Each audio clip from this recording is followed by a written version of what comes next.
Hello ladies and gents, it's the Beanie 101 here, and today I've got something a little bit special for you. It is the 19th of May and EA Sports have released a huge amount of information about NHL 16 and what we can expect for the next iteration of Next Gen Hockey. And I've got to be honest with you, I'm pretty excited. There are a lot of game modes in NHL 15 that didn't make the cuts, and I know a lot of people were disappointed in NHL 15. I don't think this is likely to be the case for NHL 16 because what they've announced so far and the information that they've released so far, and not only that, the amount that they've engaged in the community and got the community to feed back to them what sort of features we want in our next NHL game. It is all positive signs. I have my fingers crossed and I will reserve judgment until we see a little bit more from the game. But right now, things are looking pretty good. And today I want to talk to you about the game modes, specifically the game modes that EA have announced for the game. And I'm going to roll a little bit of footage here, and this is going to show you some of the menus that you have in NHL 16, and it does say that it's work in progress, but you can see that you have a few game modes that you may be familiar with on previous gen consoles, on your Xbox 360 or your PS3. But if you're a next gen console owner, not only will you be happy that this is going to be the definitive version of NHL, you're going to have to move over to next gen this year really if you want to get the full NHL experience. But you can see there's online versus, there's playoff mode, there's Hockey Ultimate Team that makes a return. EA Sports Hockey League is the big news. But while we're going through some of these modes, you've got season modes, be a GM, be a pro, all the things that you'd expect to see. The only thing that I think is missing maybe is shootout modes, which I know they said was not really used that much, and also be GM connected, I think it is. EA have come out and said that GM Connected, it was a great idea. They know that the community really wanted a GM Connected, but it just didn't work. Out of the box, it didn't work as they wanted it to. It didn't work as players wanted it to, and so the community never played it. So they've taken it out until they can figure out what to do with it. But let's talk about the big modes that they have introduced for NHL 16. It's EASHL, and it's back. And it's changed quite a bit. Now, EA have released little bits of information, and some of the community members around the NHL community have also said their piece that have been involved in playtesting some of the features. And the big change for EASHL is there is no progression, or certainly no player progression. You are going to have fixed builds. You can pick a player type, but once you pick your player type, you are locked into that particular build. Doesn't mean that you can't customize your player with face, hair, beard, and all sorts of other customization features that they've added, but your build is going to be set in stone. And EA said that they've got a few reasons for that. Firstly, it's what the community wanted. Secondly, they feel that it creates a level playing field, and I think this is really important. I know from the EASHL team that I play with on a regular basis in previous versions of the game that you dove into the game as soon as it released. It was a race to see who could get their cards quickest, who could get those attributes up as high as they possibly could do, get your Legend 3 as soon as possible, and then you've got nothing else to worry about. And that's great for the hardcore players because, you know, if you're a hardcore team, you're generally going to be performing pretty well in the ASHL, and eventually you're going to be playing other teams that are equally as highly rated as you. But for noobs of the game, for new players, it was seen as a barrier for entry. We all know, and I know that my club was sometimes guilty of doing this. Christmas time, you know there's a load of people that get this game for Christmas. So you know, recreate your club at Christmas time and maybe go hunting for some Christmas noobs. And it was really, really unfair. You played the game for 3 months already. You had your superstar card or your legend card, and you were fishing for noobs that had just picked up the game. So the level playing field does make a lot of sense to me. It means that the game relies a lot more on skill and making sure that you have the right mix of players. Playmakers are going to play very differently to snipers.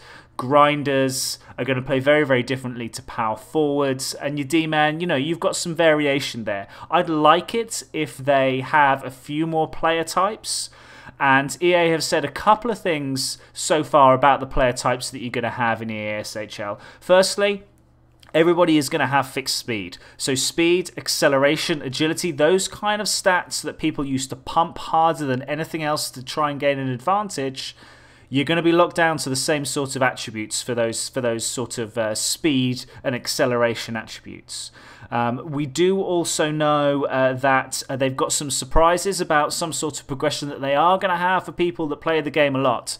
Now, to me, the only thing that they can offer, if it's not attributes, it's customization options. So maybe new arenas, new mascots for your team. I don't know. There's a number of different things that they can do, but they do want to reward people that play the game lots. And so we'll see what they come out in due course about that kind of thing. There are going to be monthly playoffs, and so it's going to be interesting to see how and if that's different. But I quite like the fact of these set builds. It allows new players to come and enjoy the franchise. And let's face it, with initiatives like EA Access on Xbox One, you're going to have a lot more people, I feel, trying out the game this year with the free trial. And if you can promote a really, really positive, inclusive experience and things like EASHL, then I think you're going to grow the community. And let's face it, we all know the people that play EASHL a lot know that this is an absolutely fantastic game mode for sports games in general, right? I don't think it compares to FIFA clubs. I don't think it compares to anything that they have in Madden or NBA 2K or NBA Live. This is like, the involvement that you have in EASHL because of the enclosed space and the number of players that you have on the ice, absolutely unprecedented. So the more people that we can showcase this to and the bigger we can grow the community, I think it stands us in really, really good stead. So I'm looking forward to what EASHL will bring this year in NHL 16. They have also said that you've got 6-on-6 online team play. I know that those players that are particularly hardcore and play some of the organised league tourneys and league games, they were potentially switched off by some of the news that came out by EA today, because they said OTP will be with NHL players only. So you can't boost your EASHL player by playing OTP games. And the problem with that is that some of the league players, they wanted to be able to use their own pro in OTP games. The way that EA have got around this, and this is something again that has come from the community people that have been involved in the development process, is to ensure that you can have private lobby OTP games, and in those private lobby OTP games you can choose between NHL players and your own OTP normal classes. So the league players, the people that play organised leagues like League Gaming and stuff like that, they're going to be happy, I hope, with that sort of decision, and it's a sign that EA have actually listened to the community. So next up is Be a GM, and there's probably 2 or 3 main fundamental changes that they've made to Be a GM this year. The first one, and the biggest one, is definitely player morale. The second one is going to be the integration with your AHL and your farm team. And the third one is a fantasy draft. Now I'm going to go back to front here, so I'm going to talk about the fantasy draft first and foremost. You're going to see a little bit of a clip play of some of the footage that I've managed to garner for Be a GM, and you can see that, fantasy draft is fantasy draft. I think players asked for it and they were disappointed that it wasn't in last year's game, but you can now create a GM mode where you can draft draft whoever you want. And I think some of the morale system that I'm going to come onto in just a moment is possibly going to play a part in what type of players and what allegiances you try and leverage when you're drafting players in a fantasy draft. So I find that's possibly interesting. The AHL integration was something that was missing last year. So I'm sure you're aware, if you bought NHL 15 for the next gen, you didn't really have anything tracking your AHL team. So I think that is something else that is a big enough change to be worth mentioning. But the biggest by far is the team morale system and the player morale system. So this is where players will react to a variety of different things throughout the season and throughout your GM mode.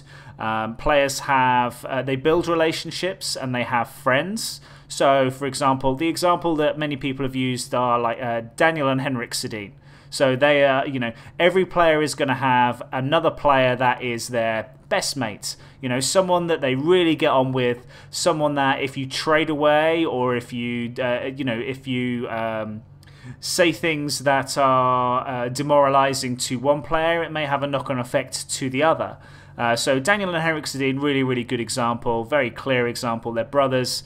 They're obviously going to be best friends, and if you trade one of them, what's going to be the effect on the other? So I find that sort of thing is really, really interesting, and they've said that there are a few things that players will react to from a morale point of view. So they'll react to team meetings that you have. You can actually address your team and say how they want to play and comment on their performance. You can encourage them. You could potentially really give them a dressing down if they're not playing as well as you would hope they would. And players are going to react differently on those type of situations. Players are going to react based on their own performance, on the team performance, on the ice time that they get. And they're also going to react to trades that you make. So they may be disappointed if a popular player leaves, but equally they might be really excited if you get a hot prospect on the team or you've drafted particularly well. And they're also going to react to your decisions regarding captaincy. Do you choose a player that is a stalwart in your team? Do you strip someone of the captaincy, and what sort of effect is that going to have? These kind of things are really interesting things that we'll have to see how they play out on top of all the other GM fixes that they've said they're going to put in. One thing that I think they said they definitely haven't put in is negotiating contracts mid-season. I think they said that it was something to do with the way that they've developed the game and the way that they've coded the game. It's difficult to add that in unless they completely revamp the mode, and that's something they're not necessarily prepared to do at this stage because there was too much other work that they needed to do elsewhere. So it's a bit disappointing, but it's still something that I could probably work around and probably live with. So that's Be a GM.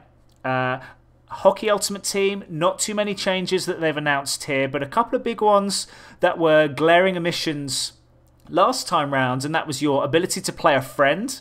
I think that Hockey Ultimate Team felt a little bit soulless. Sometimes you just want to show off your team to your friends, and being able to play your friends with a particular squad that you have is a nice way to play Hockey Ultimate Team. I quite like that.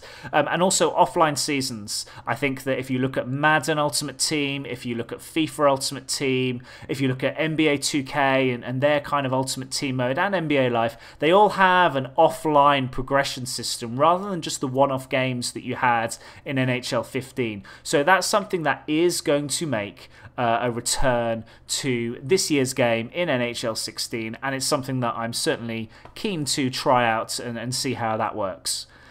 Next up is Be a Pro.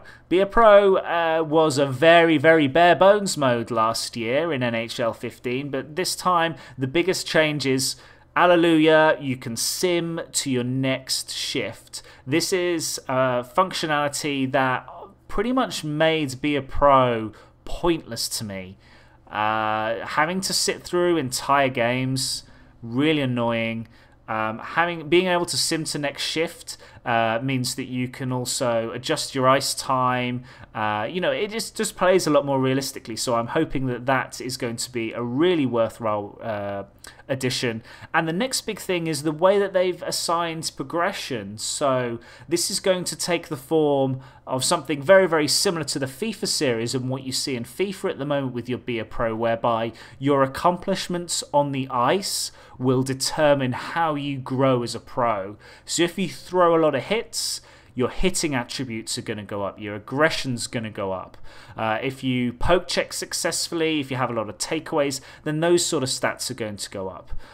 If you are an adept sniper, if you're a really good playmaker, then your passing, your shooting is going to improve. If you do a lot of dekes, then your puck handling is going to improve. Those kind of things. So that's a really, really positive thing. If you play the game a particular way, you can mold your player to your play style, which is really, really good.